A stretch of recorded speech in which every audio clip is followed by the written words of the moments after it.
Item ಯಾವುದೇ ಇರಲಿ try ಮಾಡಿ ಆಚಿ ಚಿಕನ್ ಮಸಾಲಾ. ಸಿಎಂ ಸಿದ್ದರಾಮಯ್ಯ ಅವರನ್ನ ಭೇಟಿಯಾಗಿದ್ದಾರೆ ಸಮರ್ಥ. ಗೆದ್ದಿರುವಂತಹ ಹಿನ್ನೆಲೆಯಲ್ಲಿ ಮುಖ್ಯಮಂತ್ರಿಯವರ ಆಶೀರ್ವಾದ ಪಡೆದರು ಶಾಸಕರು. ರಾಜಕೀಯದ ಬಗ್ಗೆ ಕಿವಿ ಮಾತನ್ನ ಹೇಳಿದ್ರು ಸಿಎಂ. ತಂದೆ ತಾಯಿ ಜೊತೆಗೆ ಆಗಮಿಸಿದ್ದಾರೆ ಶಾಸಕ ಸಮರ್ಥ. ದಾವಣಗೆರೆ ದಕ್ಷಿಣದಿಂದ ಜಯಗಳಿಸಿರುವಂತಹ ಹಿನ್ನೆಲೆಯಲ್ಲಿ ವಿಧಾನಸೌಧಕ್ಕೆ ಬಂದರು. ಮೊದಲ ಬಾರಿ ವಿಧಾನಸೌಧ ಪ್ರವೇಶ ಮಾಡಿರುವಂಥದ್ದು ಶಾಸಕ ಸಮರ್ಥ. ವಾಟಾಳ್ ನಾಗರಾಜ್ ಕಾಲಿಗೆ ಬಿದ್ದು ನಮಸ್ಕರಿಸಿದ್ರು ನೂತನ ಶಾಸಕ ಸಮರ್ಥ. ದಾವಣಗೆರೆ ದಕ್ಷಿಣ ವಿಧಾನಸಭಾ ಕ್ಷೇತ್ರದ ಚುನಾವಣೆಯಲ್ಲಿ ಜಯಗಳಿಸಿದ ನಂತರ ಮೊಟ್ಟ ಮೊದಲ ಬಾರಿಗೆ ವಿಧಾನಸೌಧಕ್ಕೆ ಬರ್ತಾ ಇರುವಂಥ ಹಿನ್ನೆಲೆಯಲ್ಲಿ ಅಲ್ಲಿ ಸಿಎಂ ಜೊತೆಗೆ ಮಾತುಕತೆ ಆಯಿತು, ಕಿವಿ ಮಾತನ್ನು ಕೂಡ ಹೇಳಿದರು. ಸಿದ್ದರಾಮಯ್ಯ ಅವರನ್ನು ಭೇಟಿಯಾಗಿ ಧನ್ಯವಾದವನ್ನು ಸಲ್ಲಿಸಿ ಆಶೀರ್ವಾದವನ್ನು ಕೂಡ ಪಡೆದರು. ಇನ್ನು ಸಚಿವರಾಗಿರುವಂಥ ಎಸ್ ಮಲ್ಲಿಕಾರ್ಜುನ್, ಸಂಸದರಾದ ಪ್ರಭಾ ಮಲ್ಲಿಕಾರ್ಜುನ್ ಅವರು ಈ ಸಂದರ್ಭದಲ್ಲೂ ಕೂಡ ಉಪಸ್ಥಿತರಿದ್ದರು. ಅದೇ ಸಂದರ್ಭದಲ್ಲಿ ಪಕ್ಕದಲ್ಲೇ ವಾಟಾಳ್ ನಾಗರಾಜ್ ಅವರು ಇರ್ತಾರೆ. ಅಲ್ಲಿ ವಾಟಾಳ್ ನಾಗರಾಜ್ ಅವರ ಕಾಲಿಗೆ ಬಿದ್ದು ಆಶೀರ್ವಾದವನ್ನು ಪಡೆದರು.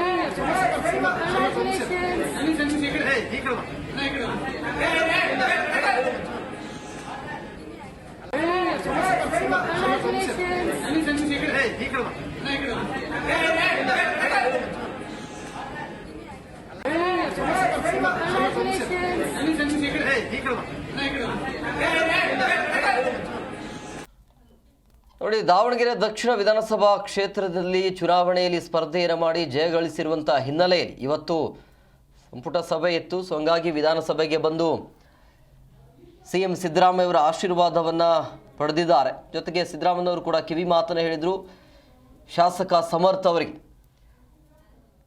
ನೋಡ್ತಾ ಇದ್ರಿ, ವಿಧಾನಸೌಧದ ಮೆಟ್ಟಿಲುಗಳಿಗೆ ನಮಸ್ಕರಿಸಿ ಒಳಗಡೆ ಪ್ರವೇಶ ಮಾಡಿದರು. ಉಪಚುನಾವಣೆಯ ಕದನದಲ್ಲಿ ಗೆದ್ದು ಬೀಗಿರುವಂಥ ಸಮರ್ಥ ಅವರು ಮುಖ್ಯಮಂತ್ರಿಯವರನ್ನ ಭೇಟಿಯಾಗಿ ಆಶೀರ್ವಾದವನ್ನು ಪಡೆದು ಇದೇ ಸಂದರ್ಭದಲ್ಲಿ ಮುಖ್ಯಮಂತ್ರಿಯವರು ಕೂಡ ಕೆಲವೊಂದಿಷ್ಟು ಕಿವಿ ಮಾತನ್ನು ಕೂಡ ಹೇಳಿದರು. ತಂದೆ ಅವರ ಜೊತೆಗೆ ಬಂದು ಸಿಎಂ ಅವ್ರನ್ನ ಮೀಟ್ ಆದಿ ಅಲ್ಲಿ ನೇರವಾಗಿ ವಿಧಾನಸೌಧಕ್ಕೆ ಪ್ರವೇಶ ಮಾಡಿದ್ದಾರೆ.